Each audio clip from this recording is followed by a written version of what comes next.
오늘 우리 현대인들은 우리 부모와 과거의 우리 조상들에 비하면 얼마나 좋은 환경에서 살고 있는지 모릅니다. 이번 여름 휴가 때 우리는 촌에 사니까 제가 서울로 휴가를 갔습니다. 도시 사람들은 되게 이 바닷가로 가고 시골로 내려오잖아요. 그래서 저희는 이제 서울에 비어 있는 둘째 아들 집에 휴가를 가서 거기에서 잠깐 이렇게 이제 서울 시내 거리를 다녔는데요. 한 번도 안 가본 저기 그 청와대 앞에도 가보고, 근데 그날이 마침 쉬는 날이어 가지고 거기 한산에서 다니기가 저는 좋았습니다. 또 거기 경복궁이 바로 옆에가 붙어 있더라고요. 그래서 경복궁도 가보고, 거기도 쉬는 날이어 가지고 다니기가 좋았어요. 또 거기에서 점심도 먹었는데요. 평상시에는 엄청 분주하다는데 쉬는 날이라 구경꾼들이 온 사람은 전부 다 외국인들만 왔어요. 나처럼 뭘 모르는 사람들, 한국 사람은 거의 없고 외국인들만 거기 구경 왔는데 거기서 밥도 먹고. 그래서 보니까요, 서울 저는 생각할 때 우리 순천처럼 이렇게 환경이 좋고 생태 환경이 좋고 여러 가지로 좋은 그런 자연 환경 속에 사니까 서울 사람을 불쌍히 생각하고, 우리 자녀들이 서울에 있으니까 저 불쌍한 아이들이 살라고 서울에 붙어 있느라 이 환경이 나쁜 데서 산다, 그렇게 생각했는데요. 가서 보니까 모든 시설들이 편리하게 다 서울에 밀집되어 있어요.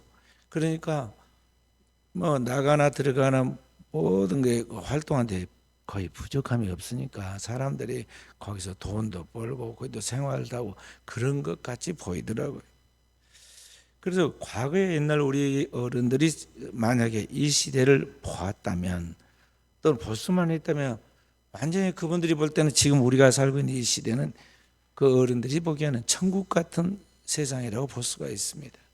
부족함이 없고 불편함이 없고 모든 것이 다 잘 살아가고 있잖아요. 우리 조상까지 안 가더라도 저 북한에 있는 우리 그 동족들이 만약에 우리 남한에 내려오면 어떻게 했어요? 그분들이 한국에 와가지고요, 같은 언어를 사용하는 동족인데도 불구하고 이 문화적 충격이 너무 커가지고요, 그 처음에 그게 혼란함이 많다고 그래요. 너무 받아들이기 힘들고. 그런데 문제는 그런 좋은 문명과 문화 그리고 환경 속에 살아가는 현대인들이 정말 행복해가지고 잘 살아야 하고 즐겁게 살면서 건강해야 하는데, 오늘날 이런 발달된 문명과 문화와 모든 환경 속에 살아가는 현대인들이 엄청난 고통 속에 살아가고 있다는 거죠. 현대인들이 지금 알 수 없는 그 어떤 병들에 시달리고 있습니다. 그래서 부지런히 병원에 다니지만은요, 지금 그게 제대로 치유가 안 되고 있잖아요.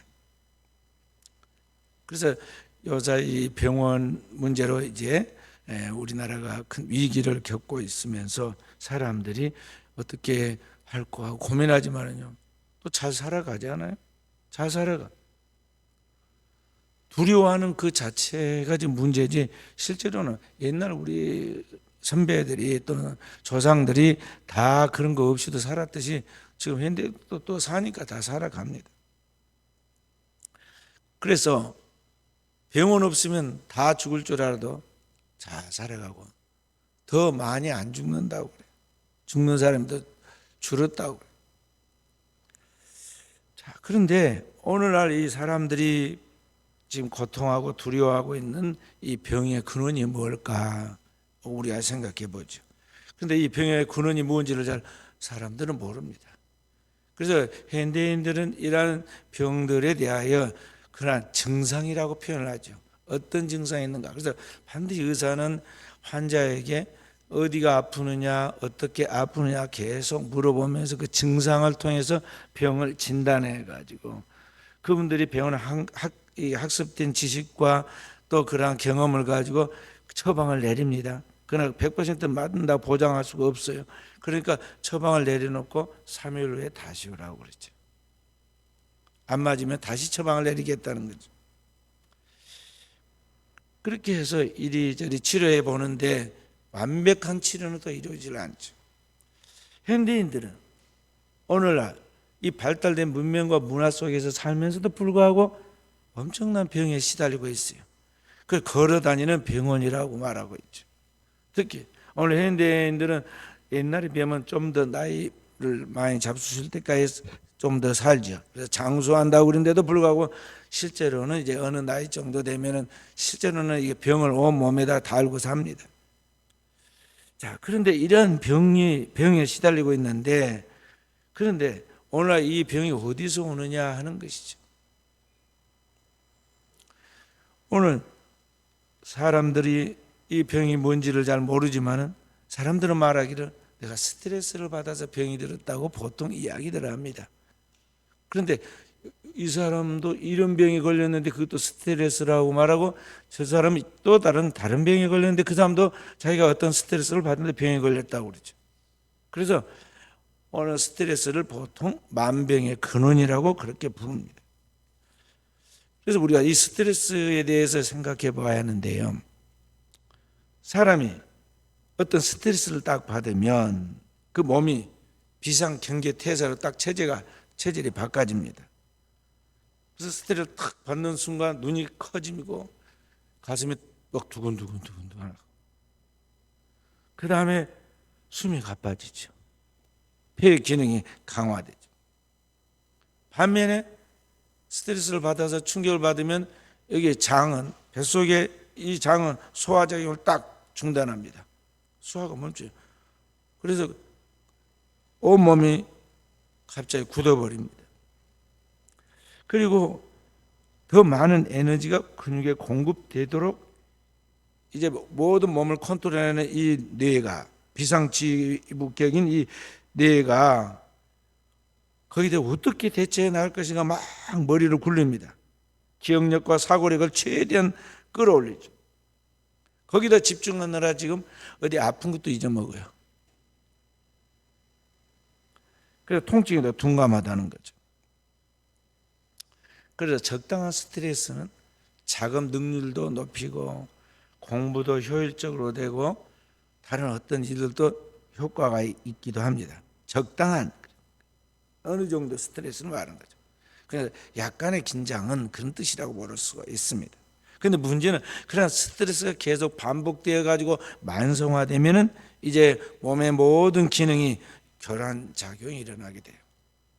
근데 현대 사회는 과거보다 발달된 문명과 문화와 모든 혜택을 누리고 살아가니까 편리하고 잘 살 것 같이 그렇게 생각은 가는데, 사실은 엄청난 문제 속에 살아가기 때문에 그게 스트레스가 옛날 사람들과는 완전히 다른 세계 속에 살아가고 있다는 것을 알 수가 있어요. 그래서 이 스트레스로 인해서 그 안에 몸에 있는 모든 기관이 내분비계나 또는 자율신경계나 면역계나 이런 것들이 다 교란되어서 우리의 몸이 활동해가고 있는 인체의 향상성이 깨집니다. 그래서 이제 병이 하나씩 나오기 시작하는 거예요. 스트레스를 받으면 여러 가지 이제 교란작용이 일어나가지고 병이 생기는데요. 첫째는 이 감염성 질환이 오는 경우가 생겨요. 우리 몸의 체계 중에 면역체계나 T임파구라는 것이 있는데요. 이 T임파구에 거기 분화가 성숙되기 시작하면은 우리 몸에 흉선이 있는데 이 흉선의 조직이 탁 위축돼 버립니다. 그래서 우리 몸 속에 있는 그런 면역체계인 그러한 신경 전달 물질들이 깨져 버려요. 세로토닌이라는 아세틸콜린이라는 이런 머릿속에 있는 이 뇌신경계 전달 물질이 그게 제대로 이게 나오지 않는다는 거죠.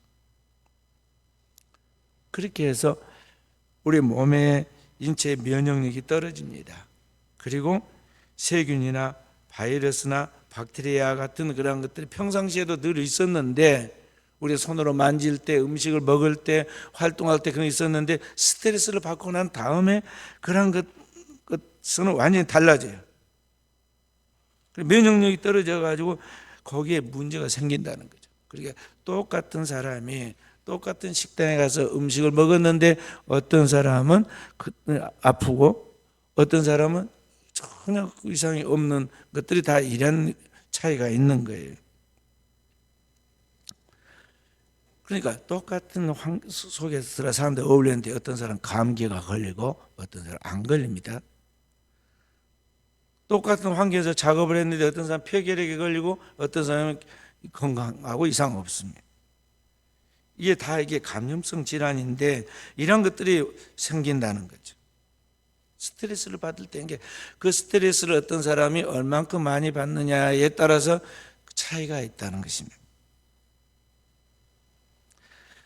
또 더 나아서 스트레스를 받으면은 류머티스나 암 같은 것도 발생하죠. 다 뭐 관계되냐? 면역력이 약화되어 가지고 나타나는 관계. 스트레스를 받으면서 이런 문제들이 생기는 거예요. 또 두 번째로 순환기에 질환이 생깁니다. 스트레스를 받으면 순환기에 질환이 생기는데요. 예를 들어서 우리가 이제 이사하는 문제, 이게 간단한 것 같아도 이사하려면 엄청 신경을 쓰고 스트레스를 받습니다. 또 직장을 옮긴다, 새로운 직장을 옮기려고 하는 것도 엄청난 스트레스를 받아요. 사람과의 관계 속에서 이제 헤어질 때 이혼하는 것도 큰 스트레스를 받아요. 사별을 했다, 그것은 인생에서 가장 큰 충격을 받는 것이기 때문에 그것도 엄청난 스트레스를 받죠. 그래서 그런 일에 충격을 한 번씩 받게 되면 강한 스트레스를 받으니까요, 보통 사람들이 강한 심장 같아도 그런 심장이 위험한 지경에 처하게 돼요. 그래서 이 심장병 위험이 이러한 스트레스를 통해서 2~3배 높아집니다. 그러니까 단기간에 과도한 스트레스를 받으며 여기 우리 내분비 계통에 카테클라민이라는 분비가 나오는데 그게 촉진되어 나오는데 이게 제대로 지금 작용을 안 한다는 거죠. 그래서 갑자기 죽어요. 그 돌연사의 원인이 부정맥으로 인해서 돌연사가 일어나는 것인데 그러한 부정맥 위험이 높아지면서 죽는 거죠. 그래서 젊은 사람들이 종종 죽었다고 이렇게 방송이나 또는 신문에 나오는 것은 그런 이유들입니다. 그래서 우리 몸이 아주 정교한 우주적인 그런 모든 것을 담고 있는데 여기에 탁 스트레스가 주어지면 이 튼튼하고 건강하게 보이는 이 몸이 이제 문제가 생기기 시작한다는 거죠. 그래서 아까 순환기 계통에 문제가 생기면서 이 만성적인 스트레스를 받으면은 우리 몸에 코티솔이 분비돼야 하는데 여기 이런 것들이 제대로 분비가 안 되는 거예요. 그러면서 단백질이나 이 탄수화물 같은 이러한 것들이 이게 분해가 돼야 하는데요. 이게 제대로 분해가 안 되는 거예요. 그래서 먹는 음식도 제대로 이게 영양이 공급이 되지 않아 가지고 비만에 걸리거나 또 고지혈증이 나오는 것이 다 이게 이제 그런 영향입니다. 세 번째로 이 소화기에 또 질환이 생겨요. 스트레스를 받으면. 만성적인 스트레스를 받으면 우리의 위 안에 있는 위장관이 있는데 위장을 이렇게 지나가는 관이 있잖아요. 그래 있는데 이런 것들이 점점 둔해집니다. 그러면서 이 중추신경, 뇌에서부터 목으로 그다음에 척추로 쭉 흘러가는 그런 계통에 이제 신경성 이런 것들이 중추신경의 조절이 이상을 초래하기 시작합니다. 그래서 우리 소화기 계통에 여러 가지 기능적인 신경적인 그런 문제 병을 유발시키는 거예요. 질환을 유발하는 거예요. 우리 장 안에 있는 십이지장, 위 십이지장에 궤양이 생기기도 하고, 그 다음에 이 대장 쪽에 대장증후군에 과민성 대장증후군이 나오기도 하고, 그 다음에 우리 몸에 소화불량이 와요. 기능성 소화불량이 와요. 그래서 보통 우리가 이제 배도 별로 먹은 것도 없는데 뱃속이 아주 소화가 안 되고 배가 빵빵하다고 그렇게 이야기하잖아요. 복부 팽만이. 그리고 변비가 생기기도 하고 복통이 오기도 하고. 보통 사람들이 스트레스 엄청 받고 나서 뭐라고 그러냐면요, 자다가 밑이 빠지려고 한다고 그래요. 이게 항문 직장 통증이라고 그러는데요, 그 의학적으로는. 그런 것들이 다 스트레스 관계된 거예요. 스트레스. 옛날에 종갓집에 며느리들이요, 스트레스를 엄청 받으니까 그런 것들이 많이 있었어요. 또 이게 몸에 관략근 조절이 잘 안 돼가지고 말이죠, 막 대변을 찔끔찔끔 흘려, 변실금이다. 또 배변 장애가 오고. 이게 전부 다 무엇에서 오느냐면 스트레스에서 온다. 또 이 내분비 질환 계통에 또 문제가 생겨요. 네 번째. 그래서 오늘 우리 몸에 혈당 조절을 해 가야 하는데 이 혈당 조절을 어렵게 만들어요. 스트레스를 받으면. 그래서 보통 우리 성인들뿐만 아니라 원래 현대인들이 당뇨병이 많이 생기는 것이 이 스트레스에서 오는 경우예요. 그러니까 무조건 단 걸 많이 먹어서 그 스트레스 당뇨가 오는지 알지만 그게 아니고 스트레스로 인해서 이러한 것들을 악화시켜서 그렇게 왔다는 거죠. 스트레스를 받으면 글루카곤과 부신수질 호르몬이라는 것들이 있는데 이게 적당히 흘러나와야 하는데요, 엄청나게 많이 다량 분비시키는 거예요. 그러면 우리 몸에 있어서 이 조절시켜 나가는 췌장이 있는데 췌장이 조절을 못해요. 그래서 기능이 악화되는 거죠. 보통 췌장염 또 췌장암 막 나오잖아요. 그런 게 다 이제 이렇게 되는 거다는 거죠. 그래서 결국 혈당이 계속 올라가는 겁니다. 또 한편으로는 이 내분비 질환 중에 갑상선 기능 항진증을 유발해. 우리 잘 아는 이 갑상선 문제가 그런 스트레스가 온다는 거죠. 반면에 어린 아이들이 또 스트레스를 많이 받으면요, 이 성장 장애에 지장이 생겨요. 아이들에게 애정 결핍으로 인해서 아이가 성장을 하지 않아. 그래서 소인증이 나오는 거예요. 그런데 똑같은 아이라도 어떤 아이는요, 키가 콩나물 크듯이 쭉쭉쭉쭉 크는데 어느 아이는 먹은 것 같은데 안 크는 거예요.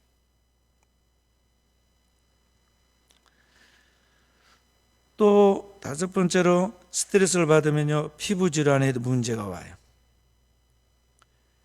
피부과에 온 환자의 75%가 다 어디 있냐면 정신적인 문제의 요인으로 그렇게 된다고 알려져 있어요.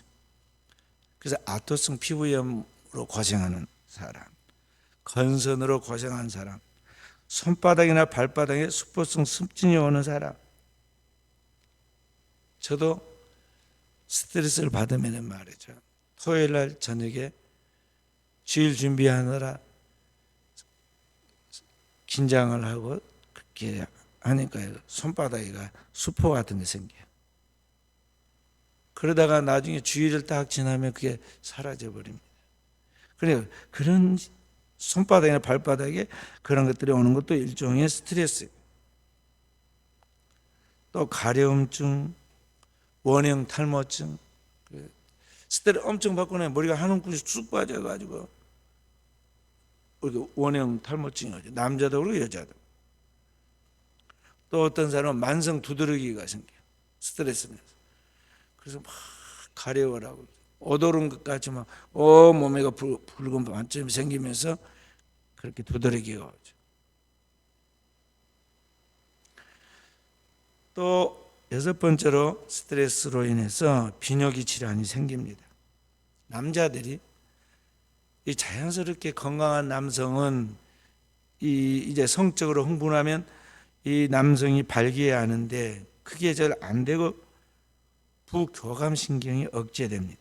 그리고 이 남성들이 이제 발기하고 사정하게 되는데, 이런 사정하게 를 시키는 그런 교감신경을 항진시켜요. 그러니까 지속적인 그런 스트레스가 계속 생기면은 남자들이 정상적인 남자로서의 구실을 못하게 된다는 거죠.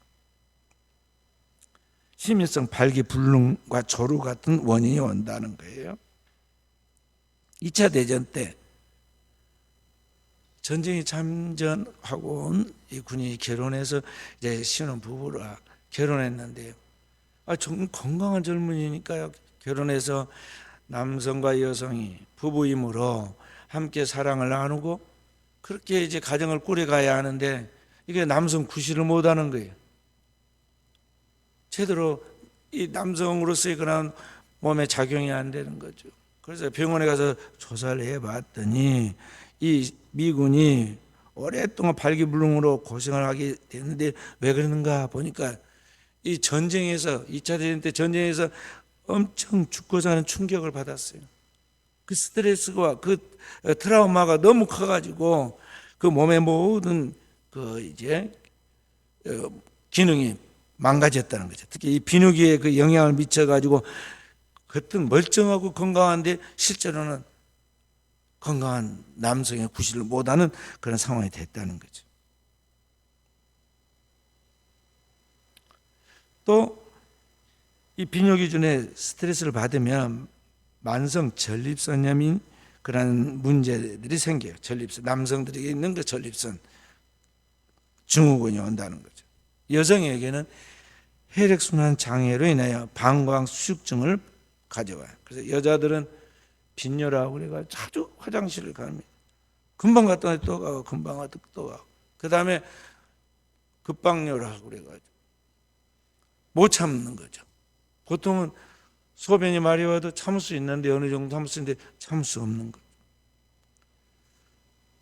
그래서 배변 계통에 비뇨기와 배변 계통에 장애가 오는 겁니다. 이게 다 전부 이 스트레스로 온다는 거죠. 그 외에도 스트레스를 받으면 면역력이 떨어져서 여러 가지 현상들이 나타납니다. 그래서 어떤 사람은 천식이라고 그래가지고요, 자꾸 기침을 하잖아요. 그것도 스트레스로 그래요. 스트레스. 노인만 기침을 하는 게 아니에요. 노인만 천식이 있는 게 아니라 보통 일반인들도 천식이 있다는 거죠. 본인은 잘 그 정확하게 왜 그런지 모르고 있어요. 또 어떤 사람은요, 숨 쉬는 것, 우리는 자연스럽게 숨을 쉬는 것 같은데 그 사람은 호흡 곤란으로 인해서 문제 생기는데요. 이게 다 스트레스로 온다는 거죠. 또 우리 잘하는 청소년들은 이 청소년 되면서 이제 월경을 시작하는데, 그런데 분명히 정상적인 건강한 이 아이들이 자라면서 이게 딱딱 달달이 그런 월경을 해야 하는데, 근데 문제는 없다는 거죠. 무월경증이 생겨요. 그게 스트레스예요. 그 외에도 월경 전 증후군도 있고, 또 그 어떤 특별한 요인도 없는데 자궁 출혈이 온다든지 만성 골반통이 온다든지 이상한 그런 것들이 와요. 다양한 질병들이 오는데 이게 다 그 통일된 것이 뭐냐면은 이게 스트레스로 인하여 온다는 거죠. 그래서 이러저러한 병들이 왔을 때 가서 병원에 치료를 하면 단번에 나는 게 아니에요. 그래서 왜 나는 안 나을까요? 선생님 뭐 좀 잘 좀 치료해 달라고 이야기하면은요, 이제 의사들이 하다 안 되면 이 병의 원인이 스트레스에서 오는 거니까, 내가 들어보니까 당신 스트레스를 너무 많이 받는다는 게 마음을 편하게 쉬라고 이야기해 주죠. 근데 마음을 편하게 쉬는 것만으로 해결이 안 되잖아요. 그래서 거기 왜 내가 스트레스를 받는가 원인을 정확하게 찾아내야 하고, 그래서 찾아내라는데 정확하게 이게 또 답이 딱 나오는 것도 아니에요. 또 의사들이 권면하기를 어떤 취미를 가지고 취미생활을 하라고 이야기를 합니다.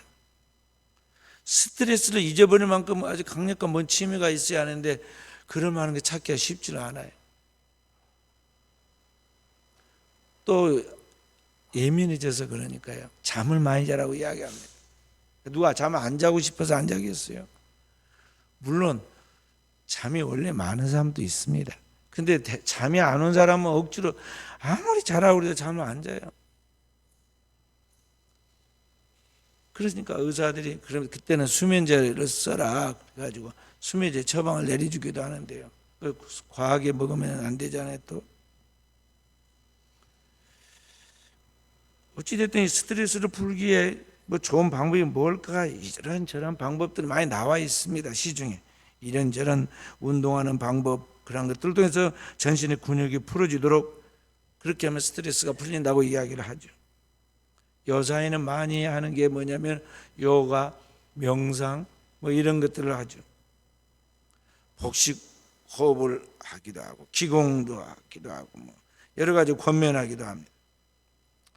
그리고 생활 습관이 너무나 불규칙한 규칙적인 생활을 하라고 이야기하죠. 그리고 커피라든지 카페인이 든 음식은 될 수 있으면 먹지 말라고 자꾸 이제 막고 절제를 시키죠. 보통 병원들이 스트레스를 해결하는 방법으로 지금 하는 이야기들입니다. 그런데 사실은 이러한 모든 것들은 우리가 다 아는 것들이고 스트레스로 병이 난 이후에 그것을 좀 완화시키려고 하는 그런 문제의 해결 방법 중에 하나이지 진정한 문제 해결은 되지 못하는 것을 알 수가 있어요. 그래서 우리 그리스도인들은 더 본질적으로 들어가서 여기 스트레스의 원인, 만병의 근원이 되는 스트레스의 원인이 무언가를 알아야 하고 이 스트레스를 아주 근본적으로 해결할 수 있는 그 답이 무언가를 알아야 돼요. 오늘 이 스트레스는 어디에서 오는가? 유명한 정신과 심리학자 칼 융은 말하기를 이 세상에 사람들이 소유할 수 있는 모든 것을 도달하면서도 해결하지 못하는 인간의 한계 상황을 느낄 때 인간에게 세 가지 심리적인 현상이 나타난다고 이야기했어요. 그게 뭐냐면 첫째는 불안. 예. 인간이 자기가 헤쳐나갈 수 있는 그런 한계의 상황에 그걸 넘어서는 딱 가로막힌 것이 생길 때 그때 자기한테 다가오는 첫 번째가 불안이에요. 뭔가 내가 감당하기 어려운 문제가 지금 부딪혀 온다 느끼면은요 사람이 벌써 영적인 존재라 감각이 딱 옵니다. 그러면서 마음에 불안감이 쌓여요. 두 번째 현상은 억압 감정이다 그랬어요. 그러니까 오늘 우리가 어떤 세상 사람들이 볼 때 다른 사람은 성공했다고 말하는 물질과 명예와 지위가 주어져서 다른 사람들보다 더 성공했기 때문에 더 행복하고 스트레스를 안 받을 것까지 생각되지만 사실은 그러한 것들이 더 큰 억압을 가져와서 그 사람에게 고통을 준다는 거죠.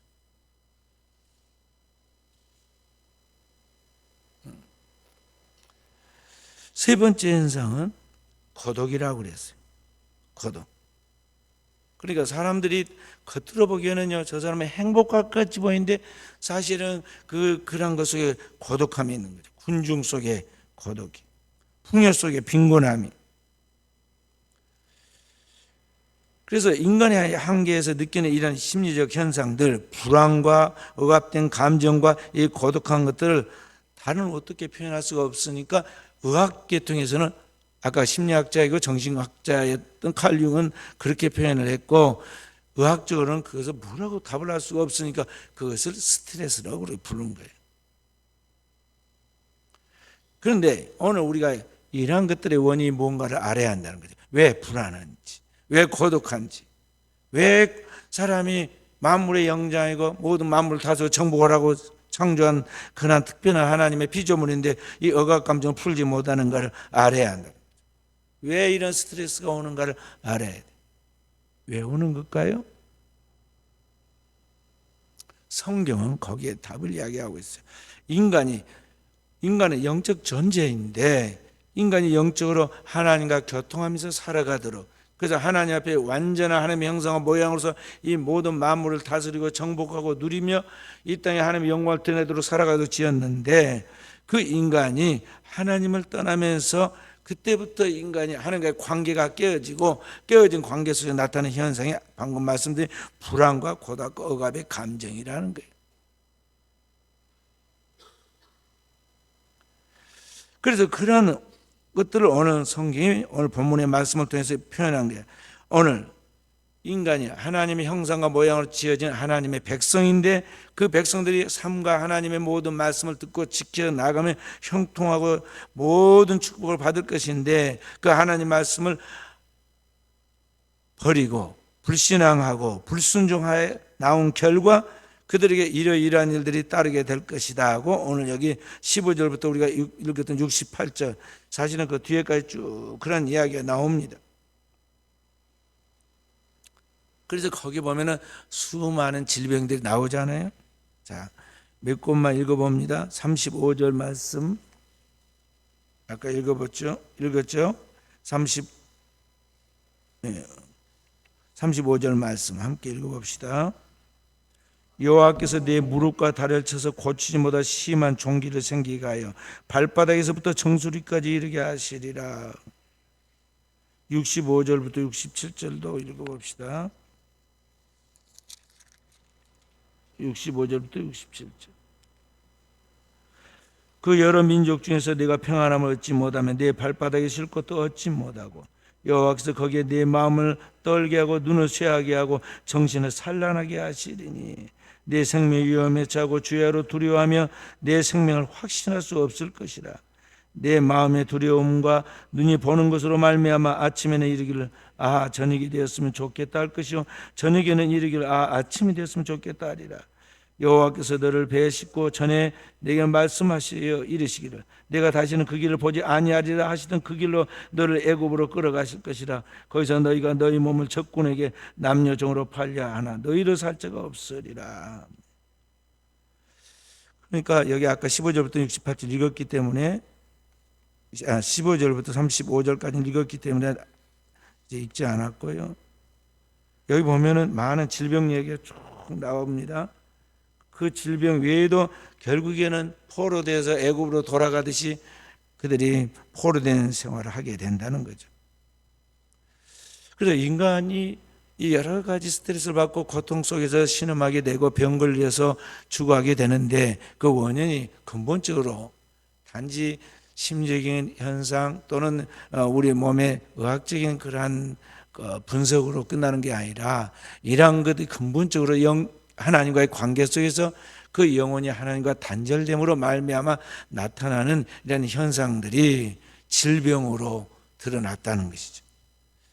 그렇기 때문에 이 이야기는 뭘 말하고 있느냐 하면 이런 문제는 그냥 운동 좀 하고 잠 좀 자고 또 마음 좀 편하게 하고 명상하고 요가해서 해결되는 것이 아니라 하나님을 불신하고 불순종하고 하나님을 떠나는 가운데서 인간이 그 죄로 말미암아 이런 모든 문제가 파생되었으므로 그 문제를 해결해야 하는데 그게 뭐냐면 다시 하나님과의 관계를 회복해야 한다는 거예요. 그러니까 모든 문제의 해결은 뭐냐면 하나님을 떠난 인간이 하나님과 다시 만나는 접촉점을 찾을 때, 다시 말해서 하나님께서 우리를 위하여 보내신 하나님 아들 예수 그리스도를 통하여 그 예수 그리스도와의 진정한 만남을 갖게 될 때 오늘 이 죄의 문제가 해결이 되고 이 문제가 해결하게 될 때 오늘 그 결과 우리의 삶의 모든 문제가 풀리고 우리의 영혼과 함께 우리 육신의 질병들이 치유되어서 건강하게 된다는 것입니다.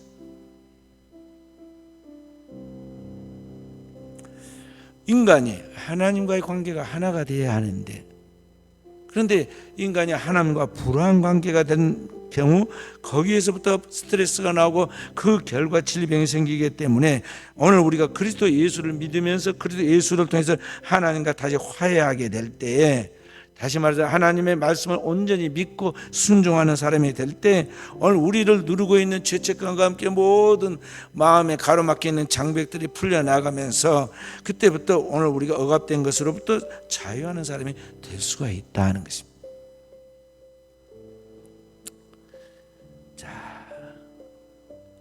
사도행전 10장 38절 말씀을 찾아서 함께 읽어봅니다.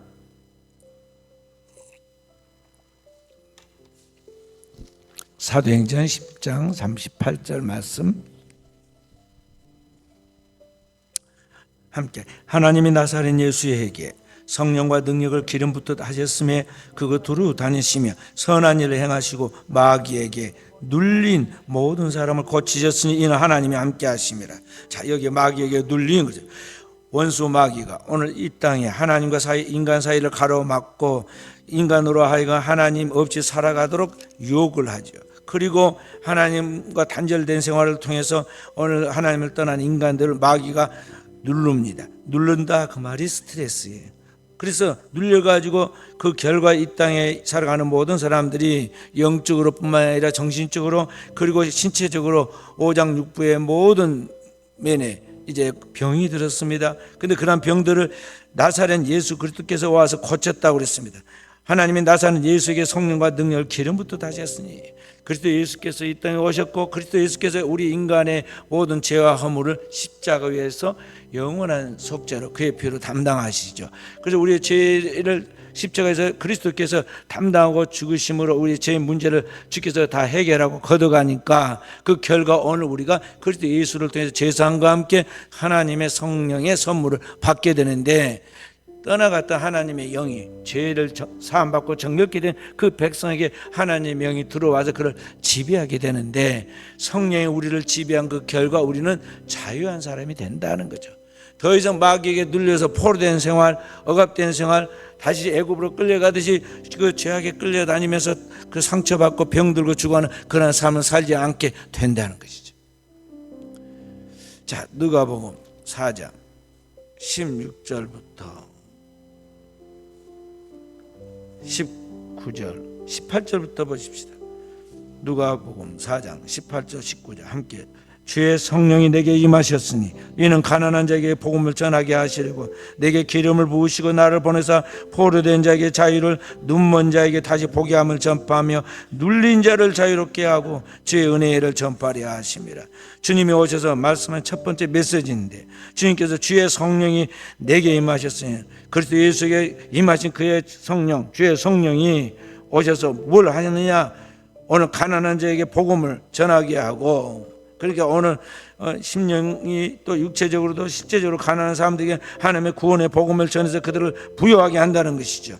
또 기름을 부어서 나를 포로된 자에게 자유를 죄의 포로가 되고 마귀의 포로가 된 자에게 해방을 준다는 거죠. 눈먼 자에게 다시 보게 하는 함을 준다. 오늘 영적으로 육적으로 다 눈멀어 있는 우리를 다시 영원한 하나님의 세계를 볼 수 있는 눈을 준다는 거죠. 눌린 자를 자유롭게 하고 이 마귀에게 눌려서 스트레스 받고 병들어 죽어가는 자들을 치유하여 강건하도록 자유케 한다는 거죠. 그렇게 해서 주의 은혜를 전파한다. 이 땅에서 은혜라는 것은 희년을 말하는데 이 희년은 장차 오는 하나님의 나라에 대한 예표예요. 그리스도를 통해서 이러한 하나님의 은총을 우리에게 주셨다 그런 말이죠. 사도행전 2장에 보면 유대인들이 예수 그리스도 하나님 보내신 그 아들을 믿고 따랐습니다. 그러다가 나중에 그들이 예수 그리스도 십자가에 죽이는 살인자가 됐죠. 사람을 죽여놓고 엄청난 스트레스를 받습니다. 여러분 사람을 죽이면 그 사람이 편히 발 뻗고 잘 것 같지만은요 사람을 죽인 사람은 편히 잠을 못 잡니다.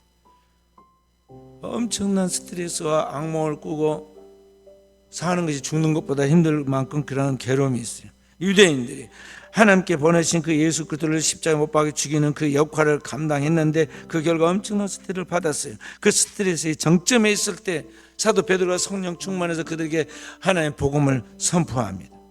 캐리 그 말을 선포하니까 성령으로 선포된 그 복음을 들은 그 백성들이 자기들의 문제가 뭔가를 깨달았어요. 자기의 삶 속에 지금 자기들이 지금 당면하고 있는 이 고통의 원인이 뭔가를 알았어요. 하나님과 단절되어 있는 이 죄악된 삶을 살아가고 있는 것에 대한 그것을 깨닫게 되고 그런 스트레스의 정점에 섰을 때 베드로가 그들에게 왜 여러분이 그렇게 되었는가에 대해 여러분이 알지 못하고 그 순간에 마귀에게 속아서 그렇게 넘어졌는데 회개해라. 회개하고 예수 그리스도를 영접하고 예수 그리스도를 통해서 죄사함을 받으면 여러분이 죄사함과 함께 하나님의 성령의 선물을 받게 되어서 완전히 새 사람의 삶을 살게 될 것이라고 사도행전 2장 37절부터 39절에 말씀하죠. 너희가 각각 회개하여 예수 그리스도의 이름으로 세례를 받고 죄사함을 받으라. 그러면 성령을 선물로 받으리니 이는 너희와 너희 자손들 뿐만 아니라 먼 데 있는 모든 사람들에게 다 동일하다고 하나님의 복음을 선포합니다. 그래서 그들이 그 예수 그리스도에 대하여 자신들의 잘못했음을 회개하고 예수 그리스도를 나의 주 나의 하나님으로 진심으로 믿고 세례를 받자 그들이 하나님과 단절되어 있던 죄의 문제가 해결되고 하나님과 다시 화목하게 되죠. 그리고 그들이 죄사함과 함께 하나님과 화목하게 된 순간 하나님의 성령이 사도들에게 임한 것 같이 마가의 다락방에 120명의 성도들이 임한 것 같이 성령이 그들 가운데 임하여 그들이 진정으로 주님을 믿고 따르게 되었는데 하루에 3,000명씩 회개가 돌아오는 역사가 나타나요. 그것이 기독교 초창기 초대교회의 역사예요.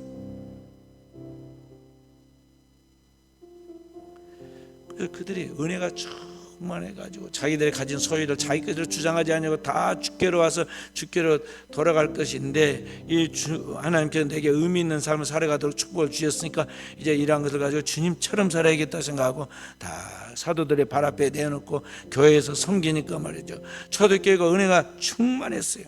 서로 교제하며 떡을 떼며 모이면 기도하고 흩어지면 전도하고 늘 찬송하면서 나아가는 엄청난 은혜의 공동체가 됐죠. 초대교회 그 은혜의 공동체 교회의 모습을 보고 인간적인 방법으로 그러한 세계를 만들어 보려고 만든 것이 뭐냐면 공산주의예요. 공산주의는 하나님 없이 인간이 유토피아를 건설하려고 만든 거예요. 공산주의란 말은 공동생산, 공동분배란 말이 있거든.